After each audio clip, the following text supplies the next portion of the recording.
뭐 공부도 사랑도 연애도 타이밍이 중요하죠. 그런데 범죄도요. 타이밍 잘못 잡으면 호되게 당합니다. 홍순빈 아나운서. 네, CCTV가 범죄를 예방한다고는 하지만 이 남성은 아랑곳하지 않았는데요. 망설이지 않음의 부정적인 사례와 긍정적인 사례가 모두 담긴 이 영상을 확인해 보도록 하겠습니다. 네, 편의점 사무용품 진열대에서 뭔가를 집어든 남성, 어딘가 모르게 좀 행동이 수상한데요. 잠시 편의점을 나갔다가 다시 들어온 남성, 이번에는 성큼성큼 계산대로 향해서 50대 여성 업주를 위협하기 시작합니다. 한 손에는 흉기를 들고 있었는데요. 저 여성의 목을 조르고 꼼짝달싹 못하게 제압을 하고 있어요. 속수무책의 상황이었죠. 이 안타까운 상황에 지금 문 앞에서 한 남성이 나타나는데요. 저 남성의 행동이 어땠을지 이어서 확인해 보도록 하겠습니다. 저 남성이 들어와서요. 강도의 다리를 걸고 팔목을 비틀어서 넘어뜨립니다. 상황이 한순간에 바뀐 거죠. 지금 이런 상황이었습니다. 그리고 그 옆에 지나가던 한 시민은 저 강도가 들고 있던 흉기를 빼앗습니다. 저 제압당한 강도는요, 빠져나오기 위해서 발버둥을 쳐보지만 소용이 없었고요. 잠시 후 도착한 경찰에 의해서 현장에서 체포가 됐습니다. 이야, 정말로 용감하다는 생각도 들어요. 그런데 최단비 변호사님, 저 흉기를 든 편의점 강도를 제압한 사람, 혹시 이 사람도 경찰이었나요? 경찰 같잖아요. 발 걸어서 바로 앞구르기에서 제압해서 저도 경찰관님이신가 했는데 이 예사롭지 않은 분 일반 시민입니다. 아, 그래요? 근데 일반 시민이 어떻게 저렇게 날렵한가? 이분이요. 네. 태권도 5단, 와하! 유도 1단의 무술 유단자입니다. 임자 만났네, 임자 만났어. 그냥 무술 유단자도 아니고요. 전국 대회에서 우승할 만큼 대박 사건. 뛰어난 태권도 실력을 보유한 유단자입니다. 아, 어쩐지 김동철 교수님 이게요. 앞서 뭐 제압하는 자세부터 조금 그 말씀을 듣고 보니까 그런지 몰라도 좀 그렇게 달래 보입니다, 진짜로. 멋져 보입니다. 아하. 뭐 무술인이라고 해서 뭐 잘했다 이런 것도 상당히 중요하지만 네. 의협심이 뭐 이건 뭐 너무 멋진 것 같고요. 뭐 한마디로 뭐 매력남 같이 보이는데 네. 시민의식도 있고 네. 의협심도 강하고 네. 그리고 또 사실 겸손하기도 합니다. 아하. 사실 이런 일들이 있고 난 뒤에 본인은 뭐 할 일을 했다라는 식의 이야기를 했다고 얘기를 하거든요. 네. 자, 이 삼박자가 두루 갖춰준 네. 뭐 사윗감 같은 그럴 수도 얻고 싶은 있어요. 그런 생각이 네. 드네요. 정말로 이 매력남, 정말로 어떤 매력남인지 자, 사진과 목소리를 공개해 보도록 하겠습니다. 그 안에서 어떤 아저씨가 뭘 들고 이렇게 숨기고 막 이래 막 숨기고 나오는데 편의점 아줌마가 그분의 팔을 잡았습니다. 팔을 잡으니까 그 사람이 다시 가슴 속에 숨기고 있던 걸 꺼내서 집어 던져버리더라고요. 그러더만 다시 또 편의점에 들어갔습니다. 들어가가지고 갑자기 다시 나오더만 팔에 손에 이제 들고 있는 게 칼이었어요. 칼을 들고 제 차 쪽으로 오는 겁니다. 문을 발로 차는 겁니다. 그래서 저도 이제 순간적으로 112에 바로 신고를 했죠. 이거는 보통 상황이 아니다 싶어서 제가 그냥 바로 뛰어 들어갔습니다. 아, 왜 그러십니까? 그러니까 저기서 저한테 욕을 하는 겁니다. 욕을 하길래 바로 제가 뛰어서 자기 팔을 잡고 꺾어버리고 그래서 이제 같이 바닥에 누워 있었습니다. 계속 팔을 꺾은 상태에서. 그래서 솔직히 뭐 이 급박한 상황에서 처음엔 저도 놀랬지만 뭐 여자 혼자 편의점에 있다는 생각만 가지고 진짜 뭐 당연한 일을 그냥 했다고 생각합니다. 아, 김동철 교수님, 이분 무술 유단자이면서도 마지막에 겸손하시네요. 해야 될 일을 했을 뿐이야. 이렇게 말씀하십니다, 지금. 너무 겸손한 행동을 하시는 것 같고요. 네. 아까 제가 나이가 청년인지 알고 사윗감 얘기를 했었는데 저랑 나이가 비슷하신 것 같아서 친구 맺으면 상당히 좋지 않을까 하는 생각이 드는데 네. 무술 유도환자들이 하는 뭐 여러 가지 이제 훈련들 중에 네. 사실은 그 무도인에 대한 의협심에 대해서도 많이 배우지 않겠습니까? 네. 자, 이런 부분들이 같이 포함이 돼 있어서 이렇게 겸손한 마음, 이런 시민 의식이 있어서 칭찬할 만하다. 근데 저게요, 김윤희 프로파일러님, 이게 뭐 무술 유단자니까 그래 뭐 유단자니까 잡지. 아유 뭐 일반인들은 꿈도 못 꿔. 뭐 그 정도 유단자면 할 만하겠네.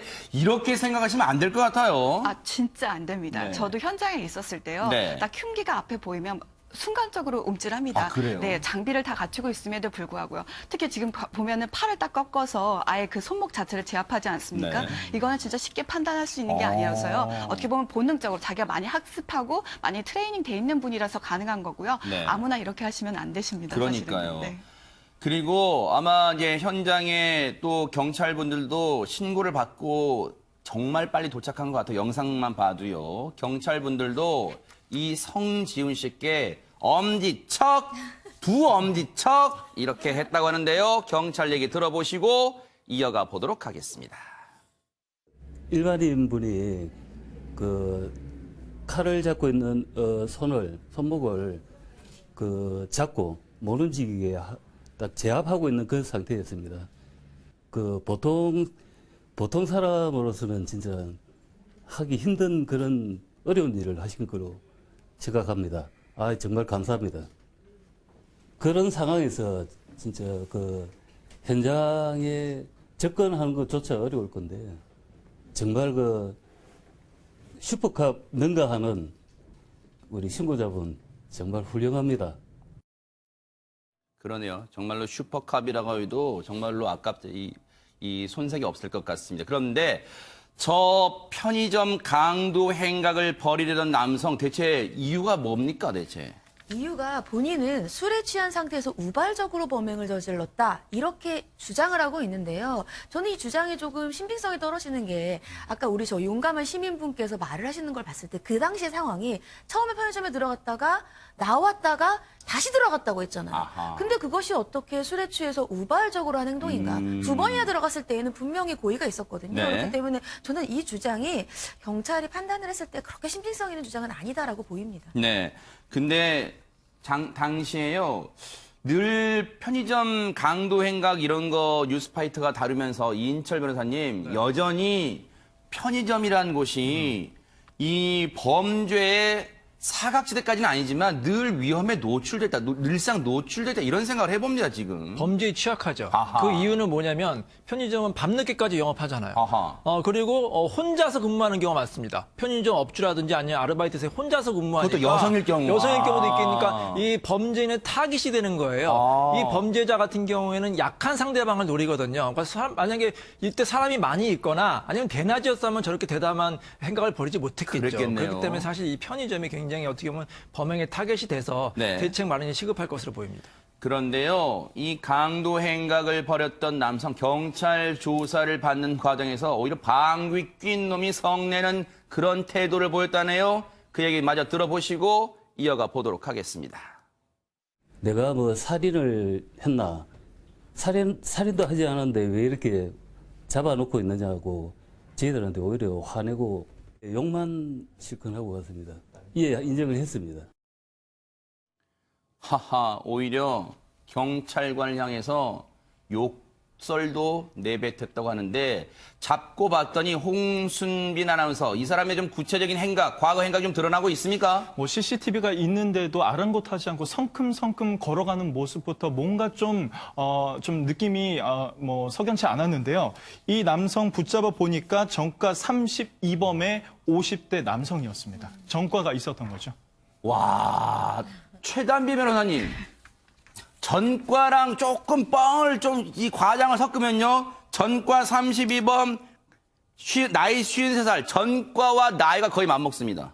이게 전과가 있다고 사람을 판단하면 안 되지만요. 네. 이 전과가 무려 32법입니다. 그렇다고 아하. 한다면 한 번 벌을 받고 그 벌에서 본인이 반성할 수 있는 기회를 32번 가졌다는 거잖아요. 아하. 그럼에도 불구하고 지금 아직도 술에 취해서 우발적으로 들어가서 편의점에서 이러한 범행을 했다라고 하는 것은 충분히 재범의 우려가 있는 사람이라 네. 이번에 다시 처벌을 받을 때에는 양형 단계에서 굉장히 좀 강한 처벌을 받을 것 같고 여기에다가 지금 아까 경찰관님께서도 말하잖아요. 나 왔을 때도 전혀 반성하는 그러니까요. 기미가 없다라고 하는 것이니까 네.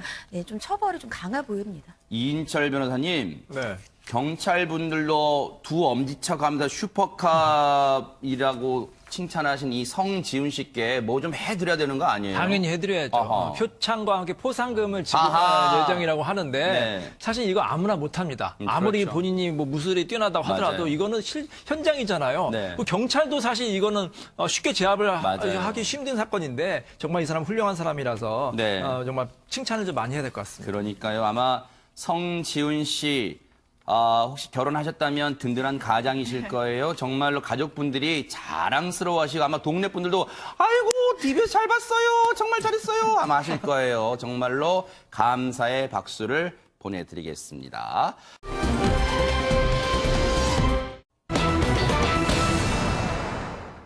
지금까지 이런 경찰은 없었다. 이 사람은 경찰인가 독수리인가? 홍순빈 아나운서. 네, CCTV를 보고 나서야 복면을 쓰는 이 남성의 모습이 어딘가 모르게 좀 어색해 보였는데요.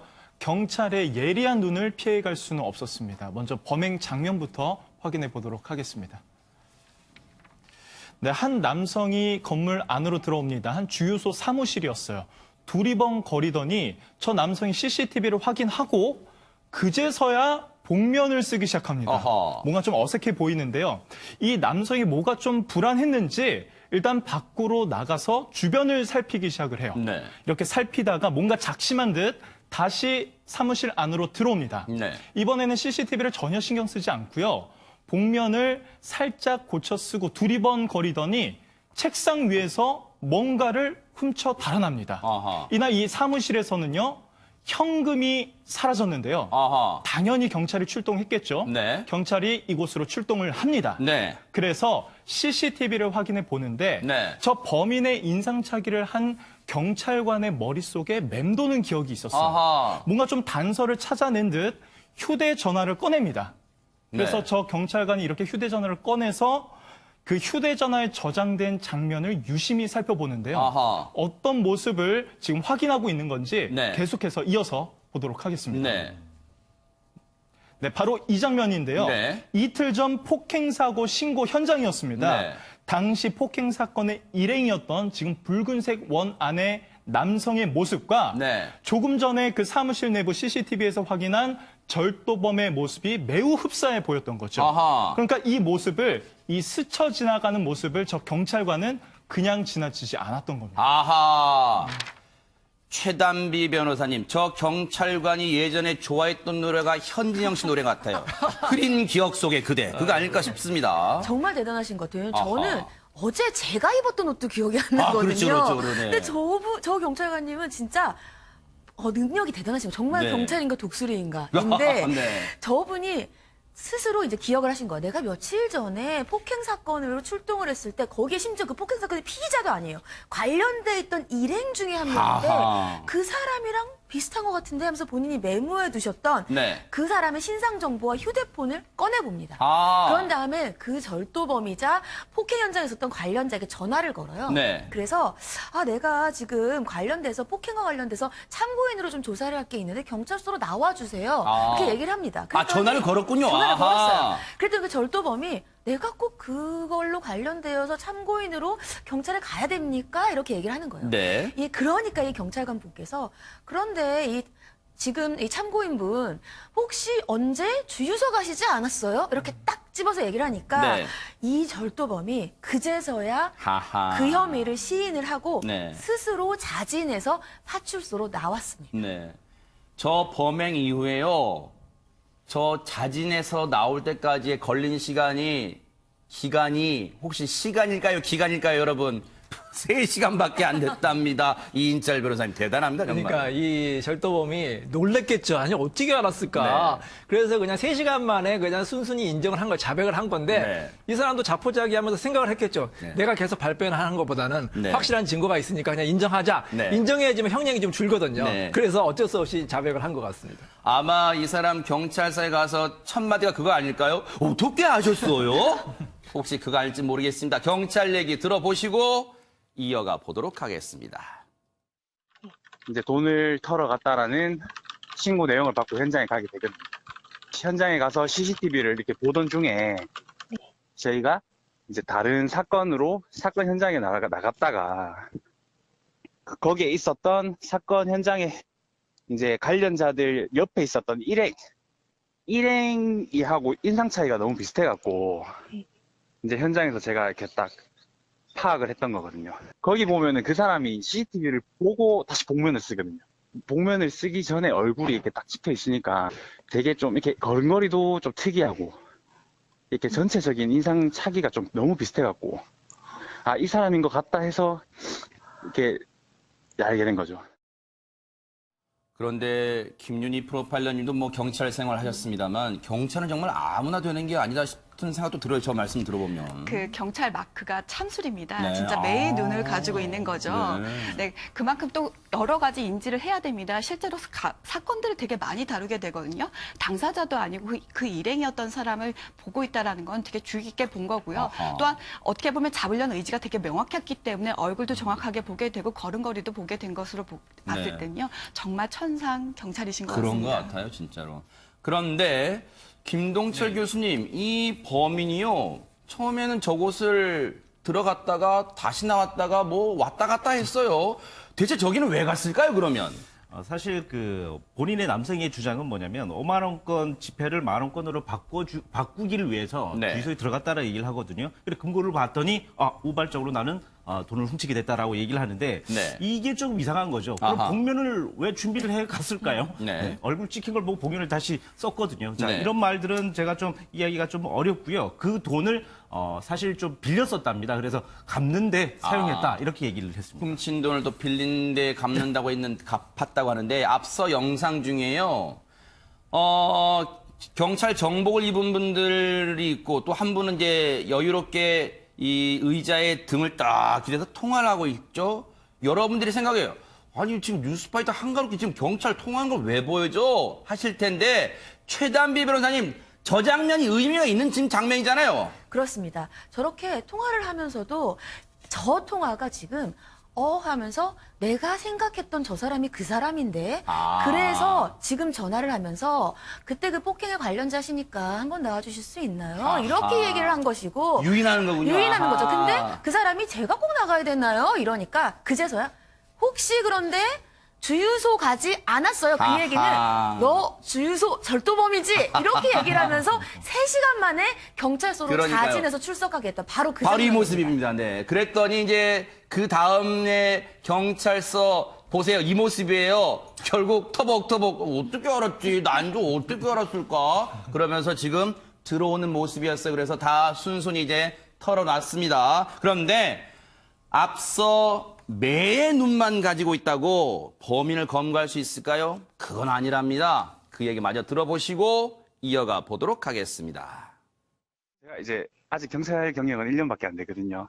항상 이렇게 현장에 나가면은 선배들이 작은 것도 놓치지 말고 이렇게 항상 이렇게 꼼꼼하게 이렇게 메모해 두라고 저한테 항상 좀 많이 가르쳐 주시고 했었는데 그래서 이제 마침 저도 이제 저희 근무 수첩에다가 그런 것들 기록을 많이 해뒀던 게 이제 되게 도움이 이번에 많이 되었죠.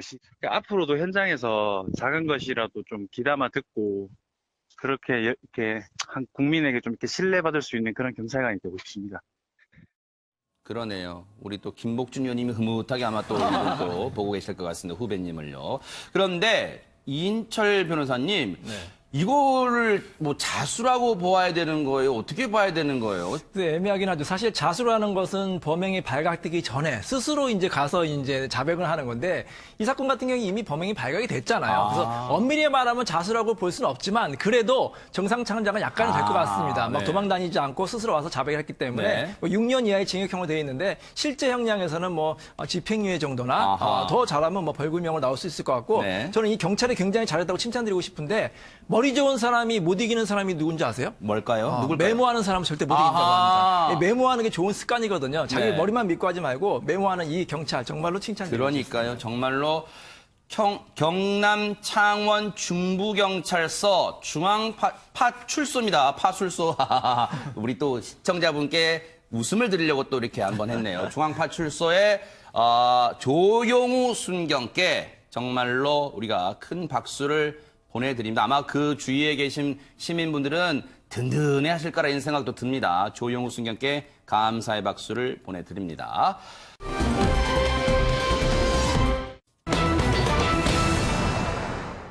혹시요, 매번 뉴스파이터가 이런 테스트 합니다, 여러분께.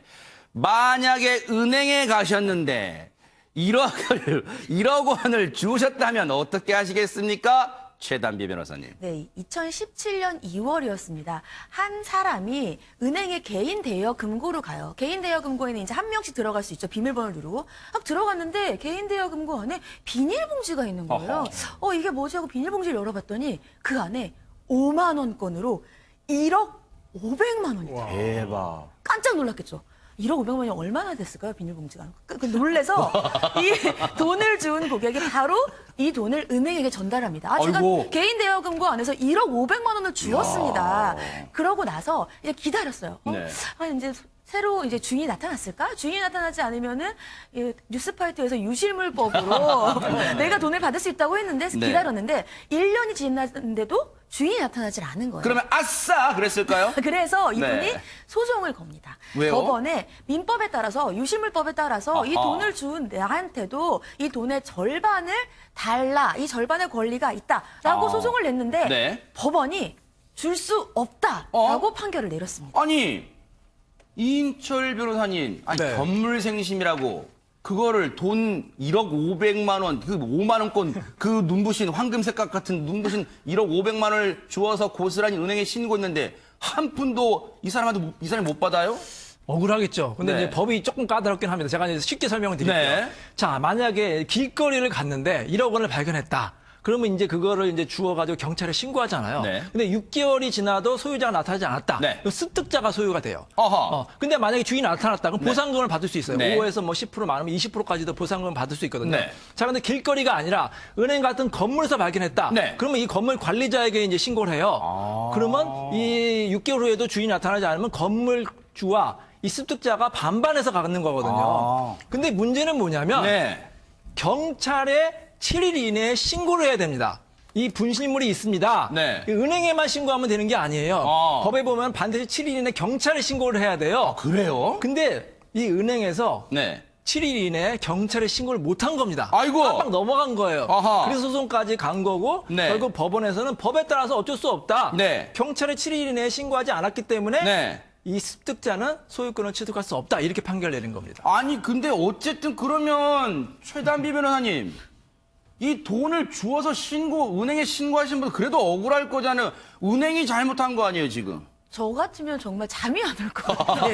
너무 억울해. 심지어 은행과 나누는 돈이 5천만 원이 넘어요. 네. 근데 본인은 그거 보자마자 은행에 신고를 했잖아요. 네. 근데 은행이 6개월이나 신고를 안 한 거예요. 법에 따르면 7일 이내에 신고를 해야 되는데. 네. 근데 법원은 어떻게 판단을 했냐 하면 네. 법에 따랐을 때의 습득자는 말씀하신 것처럼 건물의 관리자라는 거예요. 은행이라는 거죠. 그리고 정말로 그것을 본 사람, 저것을 개인 대여금고에서 1억 500만 원을 발견한 사람은 네. 법에서는 습득자가 아니지만 사실상 습득자다. 아하. 그래서 권한을 주는 건데 법에서의 권리자는 습득자인 은행이기 때문에 은행의 권리를 상실해버리면 네. 사실상 습득자도 어쩔 수 없이 권리가 없다라고 해서 인정을 할 수 없다라는 것인데요. 네. 저는 저게 너무 안타까운 판결인 게 법은 어쩔 수 없지만 네. 저렇게 습득해서 신고하고 유실물법에 따라서 돈을 인정해주는 이유는 착한 마음으로 신고를 하고 소유자를 찾아주라는 얘기거든요.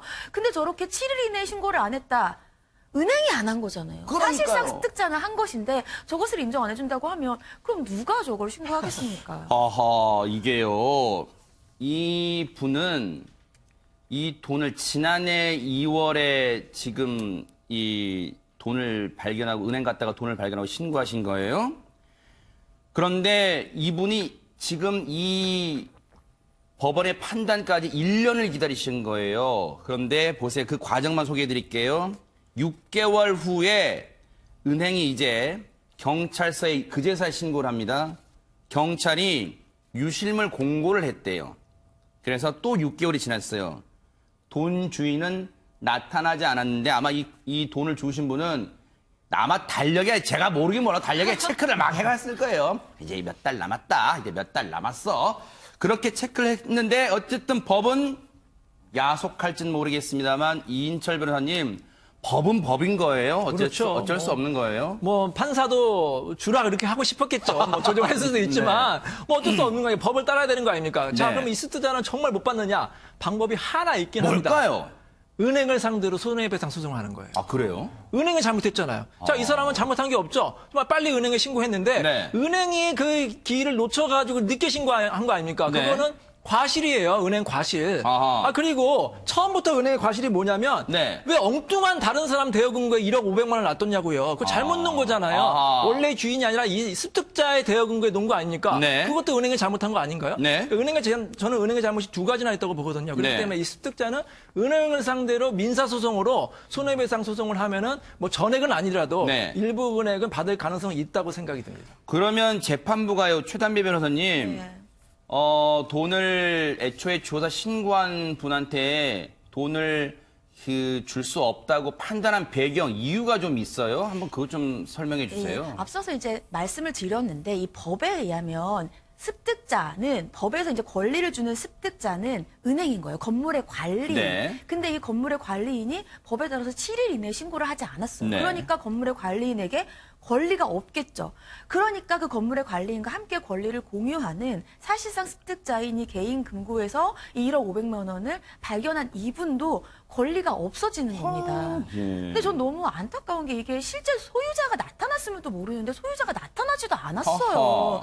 그렇기 때문에 그러면 이러한 권리는 조금 인정을 해줘야 되는 게 아닌가. 물론 판사님이 법에 따라 판단을 그렇죠. 했지만 네. 저는 주우신 분의 입장에서 너무 그러니까요. 안타깝네요. 맞아요. 아마 같은 생각이실지도 몰라요. 그런데 물론 혹시 방송을 보시는 분들 중에 아, 왜 남의 돈 갖고 지금 이러쿵저러쿵 하고 있어요? 라고 하실지도 모르는데 그래도 김동철 교수님, 사람 심리가 원래 자기 돈은 아니지만 그래도 뭔가 좀 그래도 뭔가 미련이 남을 수는 있잖아요. 사람 인지상정상. 앵커께서는 뭐 내 돈이 아니라고 얘기를 하실 수는 있지만 전 제 돈 같거든요. 네. 사실 제가 습득을 했고 네. 그리고 약속이잖아요. 네. 만약에 주인이 나타나지 않으면 이 약속을 이행을 해주겠다. 네. 그럼 약속을 이행을 받았다라는 얘기는 네. 법에서 이행을 받았다는 얘기는 사실은 제 돈이에요. 아하. 자, 그런데 이걸 주지 않으니까 화가 나는 거거든요. 네. 근데 이런 마음은 누구나 다 있는 겁니다. 그건 그러니까요. 뭐 나쁘다라고 할 수는 없는 것이고 빨리 재판 과정이 좀 잘 돼서 네. 저는 좀 작게라도 좀 받았으면 하는 마음이 좀 그리고 드네요. 너무 억울한 게 네. 만약에 소유자가 나타났어요. 그럼 소유자가 유실물법에 따라서 5%에서 10%를 주게 돼 있잖아요. 근데 지금 소유자가 나타나지 않았어요. 네. 그래서 자기가 달라고 했더니 또 그건 안 된대요. 하하. 그러면은 반도 못 받지, 5% 10%도 못 받지. 이분의 손해는 누가 보상합니까? 네. 은행이에요. 그래서 은행에서 소송을 은행에 해서 소송을 하는 네. 경우가 있을 수 있는데 그런데요. 그러면 시청자분들이 그런 생각하실 거예요. 법원이 이 돈은 은행이나 그 애초에 주신 분한테 돌려주지 못합니다. 땅 때렸어요. 그러면 최단비 변호사님, 그 1억은 그럼 뭐 공중으로 날아갑니까? 아니면 뭐 어려운 분한테 도와드립니까? 어떻게 합니까, 이거는? 결국 이 소유자가 없잖아요. 네. 그러니까 국고로 귀속이 돼요. 허허. 그러면 안 됩니다. 지금 국고로 기록되면 와 지금 나라가 불러서서 가는 거 아니냐라는 생각도 뭐 시청자분들이 하실지는 모르겠습니다만 그런데 혹시 그러면 지금 다 가정법입니다만 이인철 변호사님 네. 뉴스파이터를 보시고 저거 내가 잃어버렸던 돈인데 하고 만약에 간다면 이거 어떻게 되는 거예요? 그거 쉽지 않을 것 같아요. 왜냐하면 1년의 기간이 벌써 지났잖아요. 공고도 다 했고 네. 이 분실한 사람도 본인의 좀 과실이 있는 거예요. 그래서 다시 소유권을 주장하기는 어렵고 네. 국고로 귀속한다고 해서 너무 억울해하지 마세요. 다 우리 돈 되는 겁니다. 네. 굉장히 국고로 귀속되는 경우가 많아요. 네. 아니 왜 웃으세요? 자, 이 상속 재산 같은 경우도요. 이 가족들이 없는 경우 있잖아요. 가족들이 없을 경우에 국고로 귀속되거든요. 아하. 그래서 국고로 귀속되는 경우에 상당히 많고 또 국가에서 그거를 제대로 네. 쓰는 것을 저희가 기대하면서 그러니까요. 뭐 훈훈하게 마무리했으면 좋겠습니다. 이 사건의 교훈은요. 돈을 주면 7일 내에 경찰에 신고하자 이거 아닙니다. 돈 흘리고 다니지 말자. 이렇게 정해야 될 것 같습니다.